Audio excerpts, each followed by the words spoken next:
Men and women. There's a lot of men and women in Britain today, but apparently some of them are really suffering, like the women. The men, they're fine.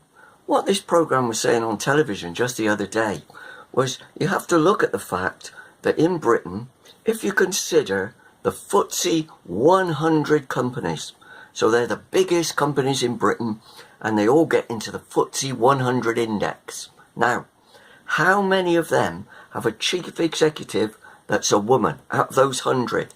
And the answer is 7. That's a very small number. 7. 93 have a chief executive who's a man. So what this interviewer was saying was, it's fine for men then, isn't it? It's only women that have got a problem. I think we need to think about this. Let's think about it from the point of view of the women and also the men. I know, we'll take the men first because, as she said, men always come first. Right. So, are men all right then? Because there are so many of them that are chief executives? Well, 93 of them are fine, aren't they? 93 men are chief executives of these giant companies in Britain. They're earning a lot of money. They've got great prestige. They can order people around. They can sort out future plans, strategies. They can have conferences. They can travel around the world in their private jets. They're fine. Of course, they have got a few problems. They're all working 90 to 100 hours a week. They never see their families. They probably have to send their children off to public school. Somebody's got to take care of them. Or they have to employ a full-time nanny. So they're not necessarily happy. Certainly not with their personal life. They might be very happy and content in their professional life. So, okay, they're fine. We'll discount them. However, in each one of those companies, when that man became the chief executive, there were a few other men, weren't there? Because when people are interviewed for the job of chief executive, they usually have maybe 5 or 6 or 7 people on the being interviewed, as well as half a dozen people on the interview panel. And so one person gets the job, but 5, 6, half a dozen others don't get the job. So in every one of those FTSE 100 companies, there's one person who's the chief executive, and there's half a dozen people who are maybe directors of something else, director of finance, director of human resources, director of sales, but they are not chief executives. So for a start, if we're looking at men, there's one man, chief executive, and there's half a dozen who aren't. However, there's also maybe 10, 20 people who thought about that job, who maybe put their names forward, who maybe got in touch with the recruitment agency and had a word with them, who maybe sent in their CVs. Those people aren't happy either because they didn't even get an interview, let alone get the chance of becoming chief executive. And so we have to imagine that if in that company there are maybe some frustrated men who are maybe directors of something, some division or some department, but they're not happy because they're not chief executive. And also there are people who are deputy directors who want to be directors, so they're not happy either. So when this woman says it's fine for men, what she's forgetting is that in a competitive environment like that, where people are struggling to be the chief executive, where they're working their way up the greasy pole, where they're stabbing each other in the back all the time, what's likely is that the majority of people in that FTSE 500, at least the men, are going to be incredibly frustrated, they're going to be bored, they feel as though they're not achieving their full capabilities, and they're going to be very unhappy indeed. So it's fine for men, 93 out of 100, but in each of those companies there might be dozens of men who aren't happy at all. Maybe they're just as unhappy as the women who work for those big organisations.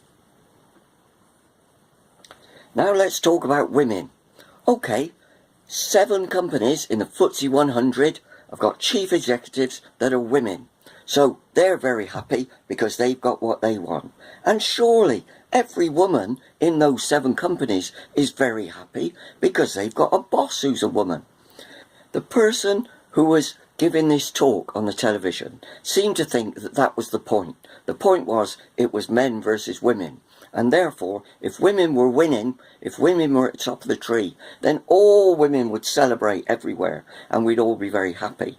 Now, I'd like to suggest that in those 7 companies, there's no evidence that every other woman in the company was content with the fact that there was a chief executive who was a woman. Because maybe on the interviewing panel, there have been other women who wanted to be chief executive and they didn't get the job. Maybe they were competing for the job of chief executive and they didn't get it. So they'd be frustrated. And maybe there were people further down the rungs in that FTSE 100 organisation who were still struggling to become head of department or to have some manner or means of responsibility, and therefore they were upset as well. And in all those 93 other companies where the men were the chief executives, remember them, it's perfectly possible there were women working in those companies who'd become chief of departments, head of some section or other, and they were perfectly happy. Because the thing is, not everybody wants to be the big boss. Not everybody, whether you're a man or a woman. It might be that you found yourself a job where you're doing something that you love, and it could be finance, it could be sales, it could be human resources, something that you really enjoy and you want to stay there. And if somebody says to you, why don't you apply for that management job over there in a completely different department? That's advancement, that is. That's another step on the pole to you becoming a chief executive. Somebody might say, well, no, I don't want that. And that applies to men and women. This woman who was doing the interviewing seemed to think that everybody should be fantastically ambitious and go for the top job. And the fact that women hadn't gone for that top job was a betrayal of womankind in general. Now, interestingly enough, the person who was trying to bring this point across was an interviewer, somebody on Channel 4 News. Was she the chief executive of Channel 4? No. Was she trying to be the chief executive of Channel 4? I don't know. Maybe she has ambitions in that direction. The chief executive of Channel 4, is it a woman? I don't know. Is that a disappointment for womankind in general? Because there's something missing here, and that is, if there are people out there who don't want to be chief executives, then it's not a disappointment. It's not a failure on behalf of women or on behalf of men either, that more people aren't going for the top job, that women haven't got those top jobs.